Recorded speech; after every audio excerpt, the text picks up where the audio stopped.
di siang hari ini, dan syukur alhamdulillah saya sudah bersama dengan teman-teman dekat dari Mas Errol Jonathan yang memiliki dedikasi yang luar biasa, dan kali ini saya bersama dengan Mas Iman yang sudah bersama saya di virtual e-station Surabaya. Langsung saja saya akan menyapa Mas Imannya yang kali ini ada di tempat duga ya, kalau nggak salah demikian. Ya, assalamualaikum Mas Iman. Oke, Halo Mas selamat Iman. sore semuanya, selamat pemirsa. Kami e-station Surabaya mengucapkan turut berduka cita ya Mas Iman ya, yang mana Mas Errol Jonathan telah berpulang kepada Yang Kuasa, dan banyak sekali ilmu-ilmu yang didapatkan dari Mas Errol ini, khususnya untuk saya ini Mas Iman. Nah, Mas Iman Oke, sendiri, dari Mas Iman sendiri melihat Mas Errol Jonathan ini seperti apa sih Mas Iman? baik. Terima kasih juga untuk pemirsa dan pengakses e-station Surabaya. Terima kasih untuk perhatian sekaligus ucapan belasungkawa atas nama keluarga. Saya Iman Dwi Hartanto, kru Suara Surabaya mengucapkan terima kasih dan apresiasi yang luar biasa terhadap perhatian sekaligus atensi kawan-kawan dan sekaligus pemirsa dan pengakses e-station. Saya mengenal Mas Errol sebagai sosok yang luar biasa. Saya katakan ini luar biasa bukan sekedar luar biasa saja, tapi memang betul-betul luar biasa. Sekedar gambaran pemirsa dan juga pengakses e-station. Saya, Iman, datang di Suara Surabaya tanpa bekal dan knowledge apapun tentang broadcast. Dan perjumpaan saya dengan Mas Errol ini merupakan sebuah perjumpaan yang luar biasa, karena melalui beliau, saya mendapatkan peluang untuk belajar, betul-betul belajar. Karena bayangin ya, saya betul-betul nol dari dunia broadcasting, dan Mas Errol memberikan saya ilmu dan kesempatan untuk belajar yang semaksimal mungkin.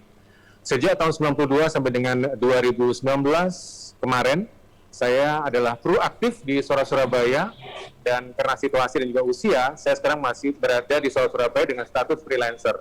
Nah, peran dan posisi saya selama di Suara Surabaya selain sebagai announcer, sebagai penyiar, saya juga pernah mendapatkan kepercayaan sebagai staf pemberitaan. Itu juga berkat Mas Errol yang melihat bahwa saya punya kesempatan dan punya eagerness untuk belajar. Jadi Mas Errol betul-betul membina kami, memberikan kesempatan kami untuk belajar menulis berita, rewriting, Write the Way You Talk, 5W1H ala radio dari Mas Errol. Dan kalau bicara soal dunia penyiaran, beliau lah yang juga menjadi mentor saya, pembimbing saya, yang selalu mengevaluasi simulasi-simulasi rekaman sebelum saya bersiaran secara real, secara nyata, memegang program di Suara Surabaya. Demikian untuk hostnya, monggo. Terakhir kali Mas Iman sendiri bertemu dengan Mas Errol ini kapan ini, Mas Iman? Jadi saya terakhir bertemu Mas Errol itu sebelum Hari Raya ya. Karena menjelang akhir Ramadan itu Mas Errol masih sibuk Zoom dan sampai malam melakukan aktivitas Zoom-nya di kantor gitu, di ruangannya. Dan seperti biasa kalau beliau lagi Zoom ya memang kita tidak akan mengganggu.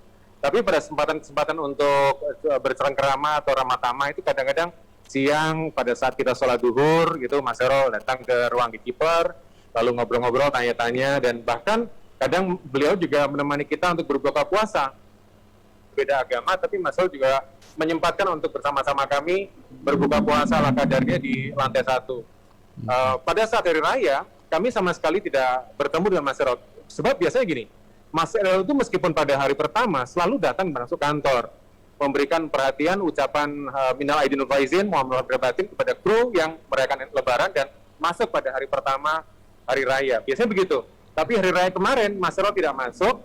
Kita nggak tahu. Tiba-tiba ada WA di WA grup internal yang menginformasikan atau memberikan ucapan selamat berhari raya, berlebaran, minal aidin wal faizin, mohon maaf lahir batin. Nah, setelah itulah ucapan-ucapan basic. Tapi di akhir dari ucapan Mas Errol juga minta maaf, saya tidak bisa bersama-sama Anda pada hari pertama ini karena kondisi saya yang sedang tidak fit. Udah, itu aja yang kita dapatkan pada saat hari raya. Baru 2 hari yang lalu ya, 2 hari yang lalu saya coba kontak dengan Mbak Nunung, istrinya Mas Errol. Saya ngobrol-ngobrol tentang bagaimana situasi dan perkembangannya. Memang waktu itu Mbak Nunung bercerita bahwa kondisi Mas Errol masih naik turun, dengan temperatur yang naik turun. Mas Errol mengalami peradangan pada mata yang mengakibatkan tekanan pada mata itu besar, dan Mas Errol tuh sampai nggak bisa buka mata. nggak bisa membuka mata sebelah kirinya itu ya. Dan kondisi itu ya sangat mengganggu karena ya namanya kalau indera penglihatan kalau mendol ya pasti nggak enak ya. Dan memang waktu itu Mas Erol mengalami panas yang cukup tinggi sehingga dokter di tahapan-tahapan itu berusaha untuk mengatasi peradangan pada mata. Cuman kalau sekedar gambaran, Mas Erol kan punya sejarah.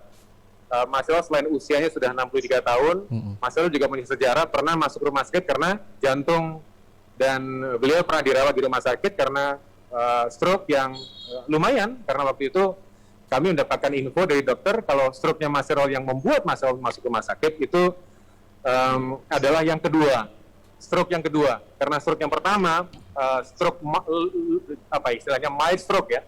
Stroke pertama itu dibilang nggak dirasakan.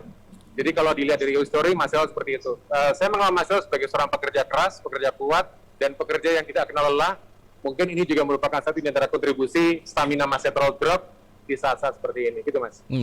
Nah, Mas Iman, ada pesan terakhirkah yang ditangkap oleh Mas Iman ketika Mas Erol ini masih masih sehat? Mungkin di dunia broadcast gitu atau di dunia radio, apa ini yang pernah ditangkap oleh Mas Iman terakhir kali? Ini kalau suara dulu seperti ini karena memang kami berada di luar dan saya berusaha tidak mengganggu di dalam.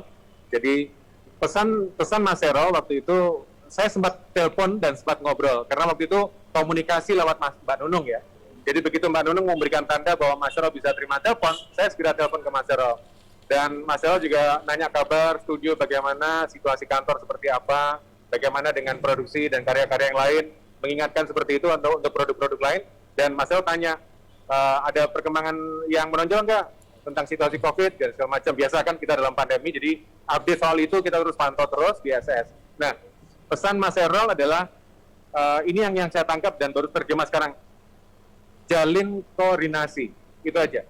Jalin koordinasi, karena kami ini kan di Surabaya Media merupakan sebuah lembaga yang jumlah orangnya banyak, ada departemen multimedia, ada departemen online, ada departemen siaran, dan ini masing-masing punya kreasi dan punya karya masing-masing, dan kami diingatkan supaya tetap menjalin koordinasi. Itu aja Mas pesan dari Mas Erol waktu saya kontak telepon beberapa hari yang lalu sebelum Mas Erol betul-betul clear, bebas dari telepon-telepon dan hubungan-hubungan eksternal gitu Mas.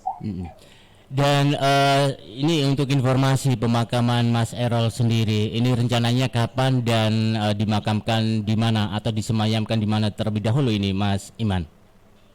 Oke, kami sekarang sedang bersama-sama kru Surabaya yang lainnya mendampingi putra kedua Mas Erol, Damian Jonathan, yang sedang melakukan proses untuk pemilihan peti jenazah. Dan rencana dari Rumah Sakit Husada Utama Surabaya, nanti jenazah Mas Erol akan dibawa ke rumah persemayaman di Adi Jasa, Jalan Demak, untuk disemayamkan di sana, memberikan kesempatan untuk para pelayat untuk takziah. Cuman kami belum tahu ini karena kami berbagi peran. Jadi saya menemani Damian untuk memilih peti jenazah, sementara ada tim SS lainnya bersama keluarga juga sedang melakukan proses penanganan dan administrasi di rumah sakit, kemudian untuk lanjut ke Adi Yasa. Begitu Mas.